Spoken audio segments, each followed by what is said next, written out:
अ, आज हम जो टॉपिक लेके आए हैं वो टॉपिक है भारत और नेपाल को लेकर जो सीमा विवाद हुआ है उसमें किस प्रकार के दांवपेच हैं और जहां तक हम अभी तक चीन के साथ और पाकिस्तान के साथ ही सीमा को लेकर विवाद को लेकर उलझे रहते थे, वहीं अब हम नेपाल के साथ भी दो चार होना पड़ेगा। तो आज हम जरा देखें, नेपाल उस समय की बात है जब भारत में मुगल अंपायर हुआ करता था। मुगल अंपायर के पतन के बाद भारत में लगभग छोटे छोटे रजवाड़े हर स्टेट में लगभग बनने लगे। वही नेपाल में, इस पूरे नेपाल में, संपूर्ण नेपाल वाले क्षेत्र में गोरखा शासन बहुत तेजी से फैल रहा था। यानी गोरखा शासन बहुत ही पावरफुल तरीके से आगे बढ़ रहा था और उसने अपने देश का प्रसार करना जब स्टार्ट किया तो उसने सबसे पहले ये पूरा जो सिक्किम है इस पूरे क्षेत्र को जीत लिया। सिक्किम के बाद लगभग बिहार और उत्तर प्रदेश का जो तराई वाला क्षेत्र है उसको लगभग अपने साम्राज्य में मिला लिया। नेपाली आप जानते हैं बहुत बहादुर होते हैं लड़ने में। और उसके बाद उन्होंने उत्तराखंड के कुमाऊं क्षेत्र पर आक्रमण किया। ये कुमाऊं आपको दिख रहा होगा, जो ये उत्तराखंड का जो पूरा कुमाऊं वाला क्षेत्र है इस पर उन्होंने आक्रमण किया 1790 में। 1790 में उस समय वहां पर कुमाऊं में चंद वंशों का राज हुआ करता था, अल्मोड़ा में जिनका मुख्यालय हुआ करता था। पूरे कुमाऊं को जीतने के बाद उन्होंने अगला टारगेट बनाया अपना गढ़वाल क्षेत्र को। उत्तराखंड आप देख सकते हैं, दो मंडल हैं, गढ़वाल मंडल, कुमाऊं मंडल। कुमाऊं मंडल पर गोरखाओं ने आक्रमण किया 1790 में। उस समय वहां पर चंद वंश का राज हुआ करता था और गढ़वाल क्षेत्र पर उन्होंने जो आक्रमण किया वो किया 1803 में। 1803 में उस समय गढ़वाल में राजवंश के राजा हुआ करते थे प्रद्युमन शाह, और प्रद्युमन शाह इसी समय उनसे युद्ध में मारे गए थे, लगभग देहरादून के खुड़बुड़ा में। और खुड़बुड़ा में लड़ाई करते हुए 1804 में वो मारे गए और पूरा क्षेत्र लगभग किसके अंदर आ गया, नेपालियों के अंडर आ गया। ये पूरा लगभग उत्तराखंड का क्षेत्र, सिक्किम का तराई वाला क्षेत्र। और तब जो नेपाल की जो सीमा थी लगभग उसकी सीमा, अब हम जो मैं आपको नई सीमा बताऊंगा कि ये सब जीतने के बाद सिक्किम में एक नदी पड़ती है जिसका नाम है तीस्ता। तीस्ता बहुत इंपॉर्टेंट है, भारत और बांग्लादेश के बीच में एक रिवर डिस्प्यूट को भी लेकर आता है। और दूसरा, वेस्ट में इनकी जो बाउंड्री थी वो होने लगी सतलुज नदी। आप जानते हैं सतलुज नदी हिमाचल में बहती है और हिमाचल और सिपकिला पास से होते हुए हिमाचल में एंटर करती है। तो लगभग इनकी बाउंड्री आप देख रहे होंगे, उत्तराखंड को पूरा जीतने के बाद लगभग सतलुज नदी से और किसके बीच में, तीस्ता नदी के बीच में इनकी बाउंड्री क्या होने लगी, फैलने लगी। और यानी कि तब उनकी सीमा कहां से कहां हुआ करती थी, उधर सतलुज से लेकर और यहां कहां तक, तीस्ता नदी तक। ये पूरा नेपाल हो गया, उत्तराखंड पूरा उनके अंडर हो गया। अब जरा आगे देखिए, प्रद्युमन शाह के बेटे थे सुदर्शन शाह, और सुदर्शन शाह ने ये सोचा भाई आप गढ़वाल क्षेत्र को हमें आजाद कराना है। उन्होंने अपनी सेना को इकट्ठा किया इधर पूरा सहारनपुर वाले क्षेत्र में, और उसके बाद उन्होंने अंग्रेजों की हेल्प ली और आक्रमण करने की सोची। कहां पर, गोरखा शासन यानी गढ़वाल क्षेत्र पर। अब उन्होंने अंग्रेजों की हेल्प से लगभग 1814 में 1814 में उन्होंने कहां पर आक्रमण किया, गढ़वाल क्षेत्र पर, सुदर्शन शाह ने अंग्रेजों के साथ मिलकर। अब जब इन्होंने इस लड़ाई को छेड़ा तो अंग्रेजों ने भाई बढ़ चढ़ कर हिस्सा लिया। और क्या हुआ आगे मैं जरा बताऊं आपको, ये इसमें पूरा दिया हुआ है कि ये नेपाल है, ये उत्तराखंड का कुमाऊं क्षेत्र 1790 में चंदवंश अल्मोड़ा जिनका मुख्यालय हुआ करता था, आप इसका स्क्रीनशॉट भी ले सकते हैं। उसके बाद ये गढ़वाल क्षेत्र है, प्रद्युमन शाह उस समय हुआ करते थे, श्रीनगर मुख्यालय हुआ करता था। 1803 में उन्होंने आक्रमण किया था गढ़वाल क्षेत्र को, पूरा जीत लिया था।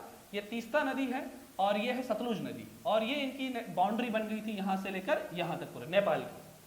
अब जब सुदर्शन शाह आए, सुदर्शन शाह ने ये सोचा भाई अब इनसे आजाद कराना है गढ़वाल क्षेत्र को, तो उन्होंने अंग्रेजों के साथ मिलकर एक रणनीति बनाई कि भाई इन पर आक्रमण करना, जो नेपाल गोरखा लोग हैं उन पर, और इसे पूरे क्षेत्र को आजाद कराना है।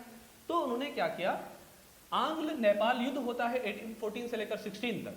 इस युद्ध में क्या होता है, गोरखा भाई नेपालियों से जो पूरी का पूरा अंग्रेज होता है उनके सामने कहीं नहीं टिक पाते हैं, क्योंकि अंग्रेजों के ज्यादा अच्छे हथियार थे, लड़ने में ज्यादा अच्छे थे, कुशल थे, रणनीति अच्छी बनाते थे। तो जब गोरखाओं की पराजय हुई तो उसके बाद गोरखाओं के बीच और अंग्रेजों के बीच एक संधि हुई जिसका नाम बोलते हैं संगोली की संधि। संगोली की संधि से रिलेटेड दो प्रश्न आते हैं। एक प्रश्न आता है कि संगोली कहाँ लोकेटेड है, तो ये बिहार के चंपारण में लोकेटेड है। और दूसरा आता है संगोली की संधि कब हुई, तो हुई 1815 में, 1815 में हुई। लेकिन वही प्रश्न आता है ये कब इंप्लीमेंट हुई, तो ये इंप्लीमेंट हुई 1916 में। अब संगोली की संधि हुई, संगोली संधि में क्या डिक्लेयर हुआ, क्या हुआ संगोली की संधि में? संगोली की संधि में अंग्रेजों ने कहा कि भाई एक बात, तुमने जो पूरा का पूरा गढ़वाल वाला क्षेत्र जीता था कुमाऊं वाला क्षेत्र जीता था, तराई वाला क्षेत्र जीता था, और जो सिक्किम जीता था तुमको उसको छोड़ना पड़ेगा। बात समझ में आया? और जब छोड़ना पड़ेगा तब उनकी बाउंड्री क्या होंगी, जरा ध्यान दें। उत्तराखंड में कुमाऊं वाला क्षेत्र, ये देखिए उत्तराखंड में कुमाऊं वाला क्षेत्र, गढ़वाल वाला क्षेत्र, ये छोड़ना पड़ेगा, और ये सिक्किम वाला क्षेत्र छोड़ना पड़ेगा, तराई वाला क्षेत्र छोड़ना पड़ेगा। तो तब उनकी जो बाउंड्री बनी, वो जो बाउंड्री खींची गई, वो बाउंड्री खींची गई जो प्रेजेंट टाइम में है काली नदी, जिसको नेपाल में महाकाली नदी भी कहते हैं, और दूसरा यहां पर एक नदी है मेची नदी। मेची नदी ट्रिब्यूटरी है किसकी? मेची नदी ट्रिब्यूटरी है महानंदा की। और यानी कि पूर्व में इनकी जो सीमा बनाई वो बनाई मेची नदी ने, और यहां जो इनकी सीमा बनाई उत्तराखंड के साथ वो बनाई महाकाली नदी ने। अब इनकी संगोली की संधि में इनकी सीमाएं डिसाइड कर दी गई, कहां से कहां तक सीमाएं होंगी। अब जब इनकी सीमाएं डिसाइड हुई तो भाई संगोली की संधि में इनकी सीमाएं डिसाइड हुई, तब वर्तमान समय में जब संगोली की संधि हो गई और नेपाल की वो बाउंड्री आ गई जो आज प्रेजेंट टाइम में है, तो आज ये कैसा विवाद का विषय बना, इस पर हम डिस्कस करते हैं कि भाई संगोली की संधि के बाद डिस्कस करना बहुत जरूरी होगा कि आज वो विवाद कैसे उभर कर सामने आया है। तो जरा देखें, जरा आगे जरा देखिए जरा। तो मान लीजिए नेपाल है, ये नेपाल है पूरा का पूरा, ये मान लीजिए पूरा क्षेत्र नेपाल है, और ये काली नदी है, यहां नदी कौन सी आ जाएगी? मेची नदी आ जाएगी। ये आ गया मेची नदी। तो सिक्किम आजाद हो गया। तराई के क्षेत्र में इसकी बाउंड्री किसने बना दी? यहां पर एक नदी है त्रिवेणी नदी, ये त्रिवेणी नदी है। त्रिवेणी नदी ने साउथ में बना दिया, और इधर में किसने बना दिया? महाकाली नदी ने। ये का पूरा हो गया। विवाद कैसे आया? आप जानते हैं भारत और हर साल मानसरोवर की यात्रा होती है। मानसरोवर की यात्रा जो होती है वो भारत में कुछ क्षेत्रों से होती है। कहां से जरा देखिए। देखिए जो यात्रा होती है उस यात्रा में आप देखेंगे सिक्किम में एक दर्रा है जिसका नाम है नाथुला दर्रा। ठीक है, नाथुला दर्रा से प्रत्येक साल यात्रा होती थी, और देखिए हमें यहां से लेकर जाना पड़ता था, और इस पूरे क्षेत्र में अगर मैं उसे ये दिखाऊं जरा, इस पूरे क्षेत्र में, और यहां पर है लगभग मानसरोवर। ठीक है, यहां से। अब उत्तराखंड सरकार ने क्या किया, यानी भारत सरकार ने कहा कि भाई ये उत्तराखंड में यहां से अगर यात्रा होगी इस वाले पॉइंट से, तो यहां से बड़ा पास पड़ेगा मानसरोवर की यात्रा, यानी ये वाला रास्ता बड़ा सही है, और हमें अगर चीन के साथ युद्ध हुआ कभी भी तो हमें भी बाउंड्री अपनी क्या रखनी, सेफ रखनी है। तो इसके लिए क्या हुआ कि जो मानसरोवर यात्रा के, देखिए सिक्किम से जाने पर कितना दूर होता था, यहां से पूरा रास्ता तय करके जाना पड़ता था, चीन से होकर जाना पड़ता था, यहां से भी चीन से होकर जाना पड़ता, लेकिन दूरी क्या हो गई है इनके बीच में, कम हो गई थी। तो भारत सरकार ने क्या किया, भारत सरकार ने हाल ही में एक रोड का निर्माण किया। रोड में बताऊं आपको कैसे, इस पूरे क्षेत्र में रोड का जो निर्माण किया गया है उत्तराखंड में एक जगह है कालापानी, सभी लोग ध्यान दें।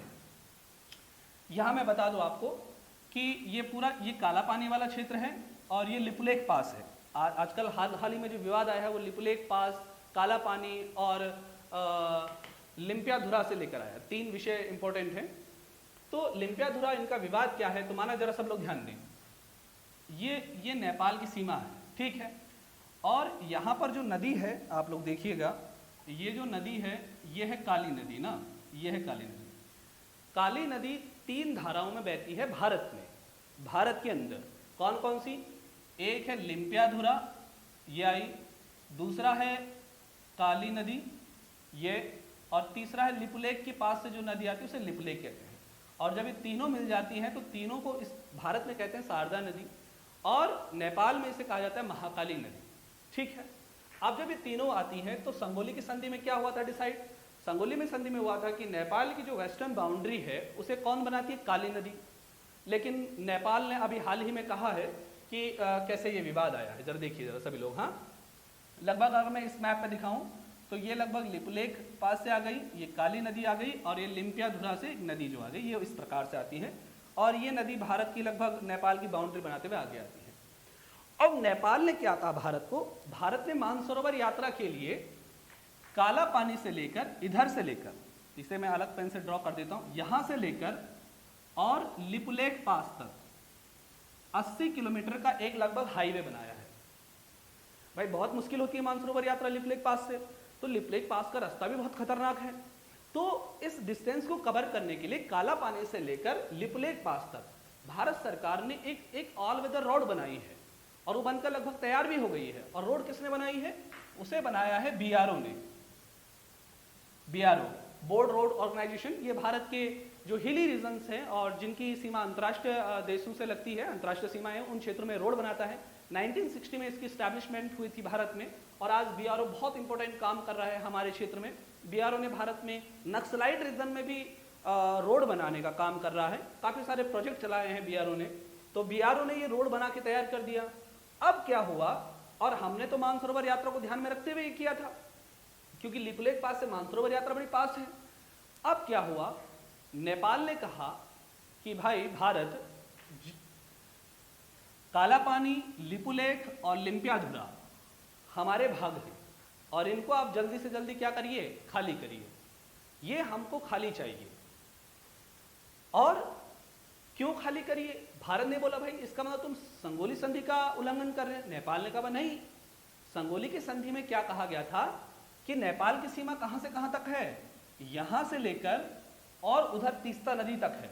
भारत ने कहा भाई काली नदी तो ये है जो लिपुलेख पास है, ये है, ये है। नेपाल कह रहा नहीं नहीं, ये नहीं है, बल्कि काली नदी कहां है, ये है। यानी जो ये ट्रायंगल बन रहा है, इसको लेकर ही विवाद हो रहा है। और ये प्रेजेंट टाइम में किसके पास है? भारत के पास है। ये प्रेजेंट टाइम में किसके पास है? भारत के पास है। और नेपाल ने क्या बोल दिया है कि ये पूरा क्षेत्र हमारा है, क्योंकि काली नदी लिम्पियाधुरा से स्टार्ट होती है, लिपुलेख पास से स्टार्ट नहीं होती है। लिपुलेख पास से नहीं, लिम्पियाधुरा से स्टार्ट होती है, और ये पूरा क्षेत्र हमारा है, और आप यहां से क्या करिए, खाली करिए। भारत ने कहा भाई ये कैसी बात कर रहे हैं, अभी तक ये हिस्सा हमारे पास था, हमने यहाँ रोड बना दी, इसका मतलब काली नदी ये है। तो इसको लेकर विवाद आ गया है। विवाद समझ में आ गया है। अब विवाद का समाधान के लिए जो संगोली संधि दिया जा रहा था, उसमें डिस्प्यूट ये हो रहा है कि काली नदी अब इसको माना जाए या इस वाले पार्ट को माना जाए। ठीक है, हालांकि भारत ने रोड बना दी और सब कुछ कर दिया है। विवाद आ गया जब सामने, उसके बाद क्या समाधान है, क्या किया जाए, है ना, क्योंकि विवाद बहुत बड़ा है, नेपाल के साथ विवाद होना। तो अभी जो नेपाल में सरकार है वो है एनसीपी की, नेपाल कम्युनिस्ट पार्टी की सरकार है, और केपी ओली उसके क्या है, प्रधानमंत्री हैं। तो ये हुआ, तो उन्होंने कहा, जरा उन्होंने कुछ बयान दिए अपने। उन्होंने कहा भाई भारत में जो कोरोना फैल रहा है, नेपाल में जो कोरोना फैल रहा है, ये भारत वाले फैला रहे हैं।